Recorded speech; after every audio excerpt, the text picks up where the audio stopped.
ايوه، نرجع لشغلانتنا الاصليه بقى ونسيبنا من الكوره. يعني انا شايفه على فكره يا جماعه، دي مش صوره فيك، دي مش فوتوشوب، ده هو كان منزلها فعلا عنده على البيج بتاعه الفيسبوك.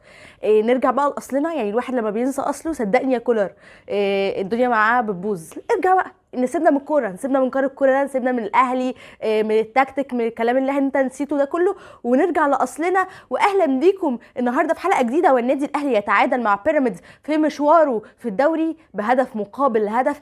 تعادل ايجابي وتعادل في اللحظات الاخيره، تعادل ولكن بطعم الحزن على اداء النادي الاهلي، اللي بعد ما النادي الاهلي دعم صفوفه بلاعبين مميزين جدا، وطبعا لسه في اضافات جديده للنادي الاهلي. ولكن كولر، احنا جينا الفتره اللي فاتت اللي قبل ما النادي الاهلي يدعم بيها صفوفه، قعدنا نقول احنا محتاجين لعيبه، والاداره مش جايبه لعيبه، وده كان حقيقي، وان احنا ما كانش عندنا سكواد ينفع ان هو يقود النادي الاهلي. ولكن جت التدعيمات، النادي الاهلي بدا ان هو يقوي صفوفه ولسه هيقويها اكتر. ولكن فين الاداء؟ كولر بقى مفلس تكتيكيا يا جماعه، ده الوصف الحرفي ليه، مفلس تكتيكيا. انا ما كنتش متخيله ان انا ممكن اشوف الاداء مع كولر مع الاهلي بقى يوصل للمنظر ده. يعني كنت عارفه ان هو لما تيجي نهايته الموضوع خلاص هيبقى فقد الشغف، اي نوع من انواع ان هو خلاص الملل. ولكن نوصل للمرحله دي، لا لا لا.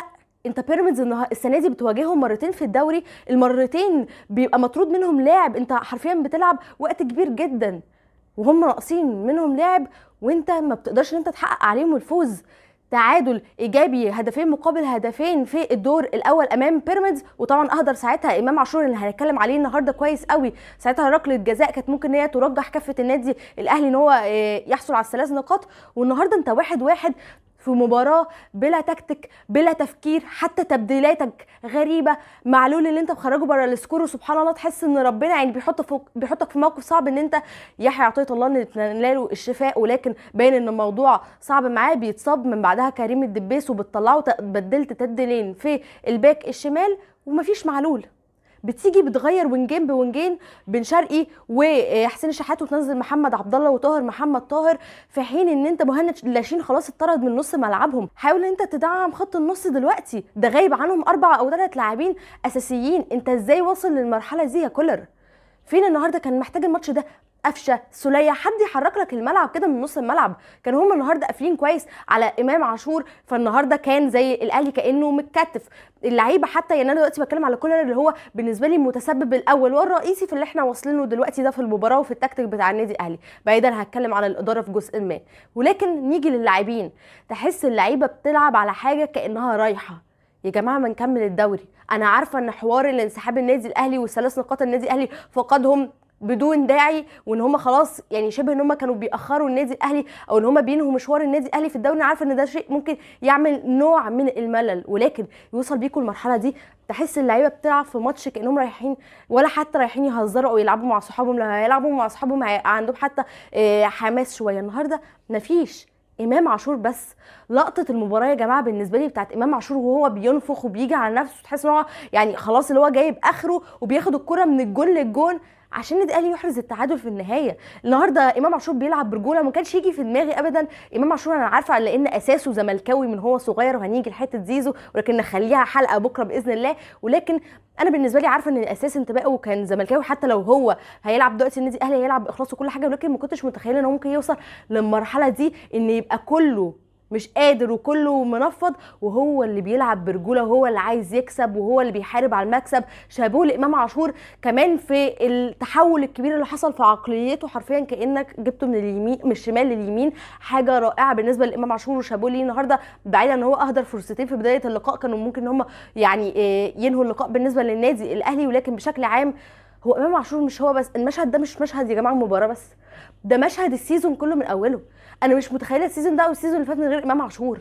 انت حرفيا اللي مخليك ان السنه دي مكمل في الدوري لغايه دلوقتي في المنافسه هو امام عاشور. اللي مخليك مكمل في دوري ابطال افريقيا لحد دلوقتي امام عاشور. امام عاشور السنه دي هو مان اوف ذا سيزون مش مان اوف ذا ماتش. السنه دي انت لولاه انت ما فيش فرقه، ما فيش روح، ما فيش مدرب. هو حرفيا بيحارب المدرب، بيحارب تخاذل اللاعبين والشعور بفقدان الشغف، بيحارب الاداره اللي خدت قرار غير محسوب تماما. انت لو كنت في النهايه النادي الاهلي كان تم اعاده المباراه كنت اقول شابوه للاداره، ولكن انت في النهايه انت ما وصلتش للي انت عايزه ورجعت وكملت الدوري. في 3 نقاط مش هيتخصموا منك، ولكن ده يعني انت كانك بتقلل الاضرار. ولكن انت سوء من الاداره في التعامل مع البطوله، سوء من المدرب في التعامل مع معظم المباريات في الفتره الاخيره، وفقدان شغف بالنسبه للاعبين. ولكن في وسط ده كله بيجي امام عاشور وبيلمع، وهو اللي مخليك لغايه دلوقتي مكمل في المنافسه. ولكن مش هينفع نكمل لغايه دلوقتي ده كله. احنا دلوقتي النادي الاهلي الحمد لله احرز التعادل امام بيراميدز، خدنا نقطه. دلوقتي هل ده ممكن يخلي ده هدف بقاء كولر؟ انا اكتشفت، انا كنت بقعد اقول لك كولر والصفقات ومحتاجين صفقات والكلام ده كله، لكن انا اتضح لي المفروض من بعد ماتش باتشوكا الراجل ده كان يمشي. ده بجد.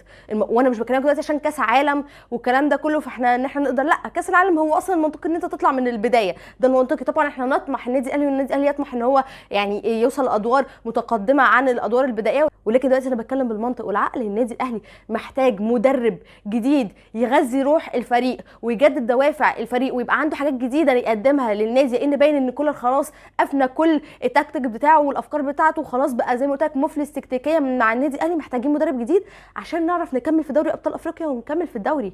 كابتن محمود الخطيب انسحبنا من الكاس، انت ساعتها بيراميدز دي اول بطوله ياخدها طبعا في غياب النادي الاهلي. السنه دي بقرارك اللي انت خدته ممكن بيراميدز بنسبه كبيره هو اللي بيقترب من الدوري. انت دلوقتي عامل له ثنائيه، يعني بيقترب من ثلاثيه بطولتين منهم انت اللي هتبقى متسبب فيهم. طبعا بكلم الكابتن محمود الخطيب على اساس ان هو اللي يمثل النادي الاهلي، لان حضرتك رئيس النادي. طبعا هيجي الملف الصفقات وملفات قويه حضرتك بتأدي فيها بشكل مميز جدا، وكابتن محمود الخطيب عامل اداء رائع في الكثير من الملفات. ولكن في نقط بنحب ان احنا نركز عليها. هل يصح ان بيراميدز بيبقى دلوقتي مثلا يقترب من الثلاثيه؟ طب انت اللي محقق له منهم يعتبر بشكل مباشر بطولتين، الكاس اللي انت انسحبت منه، وكمان الدوري اللي انت انسحبت من المباراه فيه، وفي الاخر ما وصلناش اللي احنا عايزينه. ده مش منطقي ابدا. ما عنديش مشكله ان بيراميدز عامه ياخد بطولات، ما هو طبيعي اصلا فرقه ده فشل ذريع ان هم بقى لهم يجي 7 سنين وهي بطوله واحده كان منسحب فيها الاهلي كمان ان هو خدوها، يعني ده اصلا فشل ذريع. فهو طبيعي ان هم طبيعي هياخدوا دوري، طبيعي هيقدروا ان هم ياخدوا بطولات. الحرس، انبي، فرق كتير، والطلائع الجيش، في فرق عادي بتاخد بطولات. ولكن ما كانش يبقى احنا السبب المباشر في ده من وجهه نظري، لان دي حاجه تضايق جدا ان احنا نبقى السبب المباشر فيها. كلنا عندنا ثقه في كابتن محمود الخطيب وفي اداره النادي الاهلي ان هم يقدروا يوجدوا اختيار مدير فني جديد بالنسبه للنادي الاهلي. ولكن استمرار كولر كارثه بالنسبه لي. انت كانك كده بتقول ايه، بتعلنها انا السنه دي خارج بموسم صفري. لا، وده الجمهور الاهلي مش هيسمح بيه. ماشي، عارفين احنا خلاص بنبني عشان الموسم الجديد، ولكن لا، احنا لسه في موسم دلوقتي وعايزين نلحقه. صدقني ان احنا نقول مدرب جديد وعمال ما يتاقلم مع الفرقه، لا لا لا. ما انت لو كملت بكولر ده، هو يا رب تطلع 5 بس من سان داونز ساعتها لو احنا كملنا بالاسلوب ده مع كولر لو فاق وقدر ان هو يكمل تمام. ولكن انا شايفه ان الراجل ده خلاص بقى مفلس تكتيكيا، ما عندوش اللي هو يقدمه جديد. ولكن احنا ابتدينا ان احنا نقوي صفوفنا بشكل كبير. اتمنى تحصل تدعيمات على مستوى خط الدفاع، لان الموضوع عندنا برده مش كويس نهائي وعلى مستوى خط النص. ولكن بالتحديد خط الدفاع بالنسبه لي موضوع مش مباشر نهائيا بالنسبه للنادي الاهلي. الشناوي النهارده كان في كام كوره اتعامل معاهم بشكل مميز، ولكن الهدف الاحرز في النادي الاهلي الشيبي بصراحه جاب جون عالمي النهارده، جون حلو جدا من الشيبي. ولكن النادي الاهلي قدر ان هو يتدارك الامر سريعا في نهايه المباراه في الوقت الضايع، بروح قويه جدا من امام عاشور بيهدي النادي الاهلي التعادل النهارده. طبعا بعد ما وصلت لجراديشار اللي بيديها لاحمد رضا يعني احد ناشئين نادي الزمالك. يا جماعه اصنعوا كتير واحنا هنشتري كتير، يعني انتوا اصنعوا كتير واحنا هنشتري كتير. مش مهم انتوا هتستفادوا ولا لا ماديا، دي مش مشكلتنا، دي مشكله اداره. ولكن ده احد خريجي ناشئين النادي الزمالك اللي بصراحه صفقه رائعه بالنسبه للنادي الاهلي حتى الان بالنسبه لي، واللي لسه واحده هياخد على الملعب اكتر وعلى الاجواء اكتر وهيتاقلم اكتر. ولكن بالنسبه لي اداء كويس جدا بالنسبه لاحمد رضا اللي قدر ان هو يحرز هدف التعادل للنادي الاهلي. طبعا مش هتكلم على كوره بقى اشرف دايري بتاعت الزملكاويه اللي عمالين ينزلوها، ودي ازاي مش طرد، وبصوا والاهلي مش عارفه ايه. يا جماعه في ايه؟ هو احنا مش نادي الدوله؟